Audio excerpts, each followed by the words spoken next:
भैया वो कवल काबर का हंस दे मुला। अरे यह तो खौवा पड़े, यहाँ वो काली पेपर है। चल भाग ले।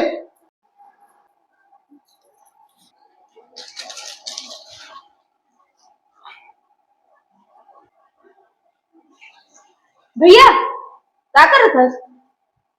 ते अपन बुता करना। चीट बनात हस? अरे मैं ते अपन बुता करना भाई, मैं चीट वीट नहीं बनाता हूँ।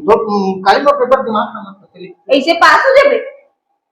हाँ हो जाओ चल। ते आरुक गधा हस भैया। मेरी वही 12 बजे पेपर है। रुक जा दाइला बताऊं। अरे बहनी ऐसा मत कर, माँ कसम में फेल हो जाओ, ऐसा मत कर बहनी। लिख बोला का करना है।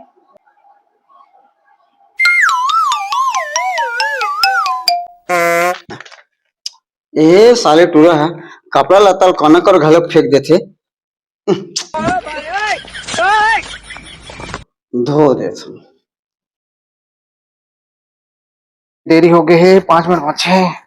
ओहो बहनी, अरे घर में कपड़ा रखे तो कहाँ गई? ओ दे बाबू धो दी। यार अरे माँ कसम, अरे चीट लिख के धरे रहे हूँ, सब लोग धोतीस लागत है। दादा अरे मोर पेपर है, मैं कैसे करूँ? दादा पूरा भाजी पाला रोटी हो गई। अरे दादा